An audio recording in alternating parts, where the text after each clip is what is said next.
Coverage of the World Gymnastics Championships on CBC. For Team Canada, a chance to take a tour. For many of them, this is a first experience on the international stage. And here, a chance to look at Gravesteen Castle on the Lee Canal, the castle of the counts. For the Canadians, this has been a long road. 6 weeks of training in Burlington, Ontario, and in the Netherlands. Of course, the goal is to qualify for the next Olympic Games in Greece. It is a long road. We're back at the Flanders Sports Arena getting set for the women's team final. We have to ask ourselves a question, Laurie, and that is, are we here for a coronation or a competition? Romania's won 4 consecutive world championships. They're the Olympic champions. Can anybody beat them? Well, this is a pivotal time for women's gymnastics. It's the start of a new Olympic cycle, and it's at these World Championships where the new international order will be established. Let's take a look at the contenders. Romania, they're at the top, and they compete with consistency. The U.S. is inexperienced, but they're prepared to overachieve. Russia is injured, but Horkina is back, and that's a major plus. The biggest surprise, the Netherlands. They didn't qualify in Sydney, and this is their first appearance in the finals since the 70s. And things to consider here, Scott, is that Romania is definitely the class of their field, but Russia is no longer their only threat. Things are changing in women's gymnastics. Things are changing for the Canadian women's gymnastics team. They had a breakthrough at the Sydney Olympics where they were 9th overall in the team competition, but 5 of those gymnasts have moved on. They have a young team. What can their expectations be here? Well, the good news about this team is that their one holdover from the Olympics was their top finisher, Kate Richardson. She placed 15th in the all-around. That's the highest Olympic finish for a Canadian. And what's even better is she hasn't reached her full potential. Canada has very realistic goals here. They know that they have 3 years before the Olympics. But their #1 priority is to stay in the top 12 because they know that at the next World Championships in 2003, only 12 teams will qualify to the Olympics. So Canada's reputation is at stake. It is a young team. It is a big challenge. Let's see how the Canadian women's team fared in preliminary competition here at the Flanders Sports Arena.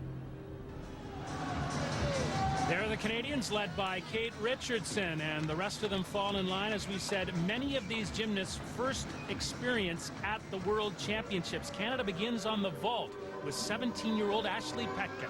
And their strongest vaulter, she'll do the Yurchenko 1.5, just a side step, deduction for direction on the landing, but that was a great vault. And only 1 vault for the women in the team competition as they qualify. 3 major changes on the vault. The most obvious, the new vaulting table. They also have a mapped out landing zone. And now in the preliminaries, only 1 vault. Good score for Ashley Peckett of Mississauga, Ontario, 9.062. Here is Kate Richardson, Canada's top finisher at the last Olympic Games, where she was 15th all around. Clean vaulter. She'll do the pike half.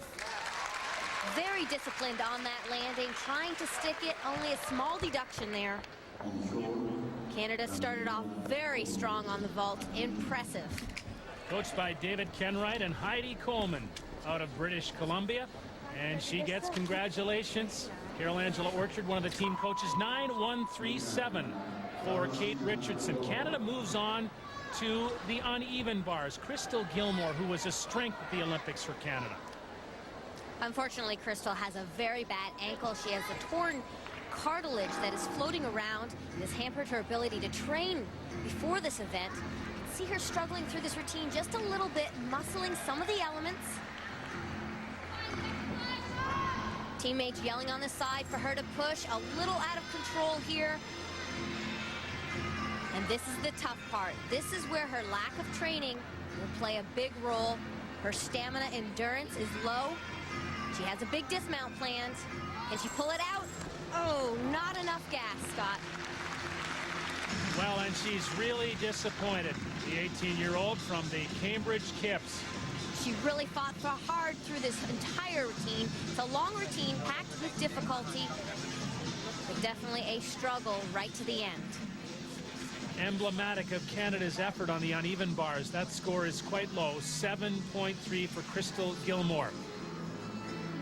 Best bars routine belonged to Amélie Plon, an 18-year-old from Joliette, Quebec.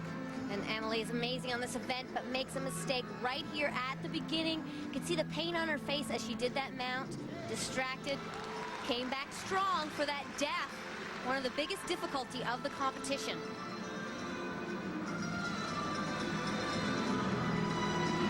not done yet. A 1.5 pirouette into a Ginger.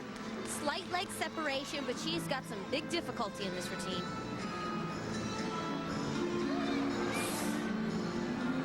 Tight struggle there, trying to squeeze tight to save that handstand. Just the dismount here. Double layout, a nice solid landing on a sore ankle. Except for that extra swing, a 3/10 deduction right there. She came back with a really strong and difficult routine.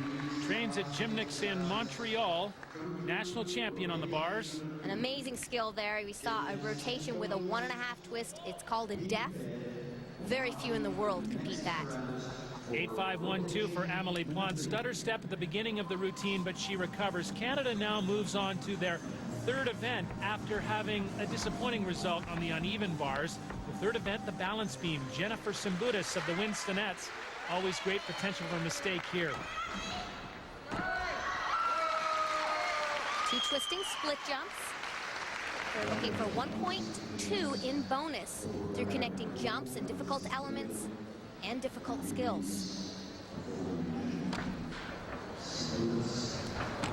Trying to connect the switch leap to the side, Sumi. A struggle there, but a nice fight.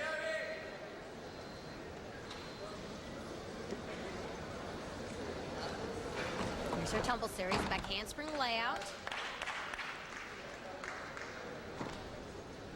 You see plenty of those. It's a tuck jump with a full twist. It's a D-level skill. She gets 1/10 a bonus, and another 10th right there, a solid front tuck.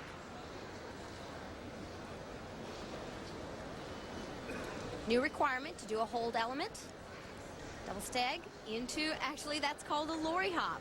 Jennifer is from my old gym. It's much appreciated for her to keep that old move alive.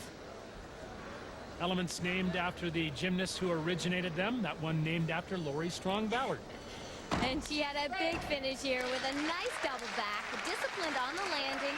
You can see how much training has gone into this preparation of the Canadian team. Jennifer Nice job. Simbutis, 8.287 for Canada on the balance beam as they make a recovery on that event. Now here is Joelle Ouellette, 17 years old of Hamilton.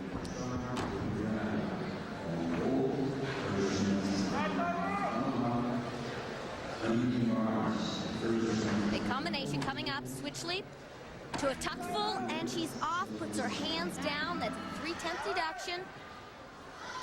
But a tough fight, better than the 5/10 for a fall.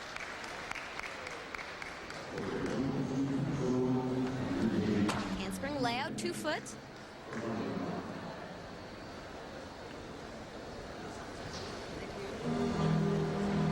I like Joelle. She's a thinker and she's tough.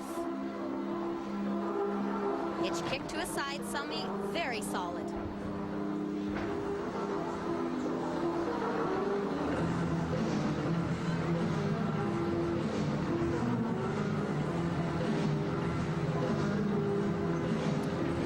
Concentration for a big skill, front tuck, and she nails it, just like Jennifer.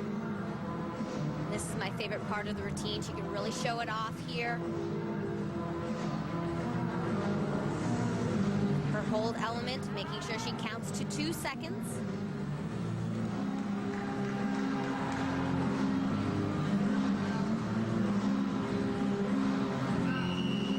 Going to be square down the beam on the round off, triple twist. Canada hanging on the balance beam. Represents the Hamilton Gym Elites, coached by Nick Moscu. This is a very solid side element. It's called a side Sumi. Not a problem. Score 8.287 for Joelle Ouellette.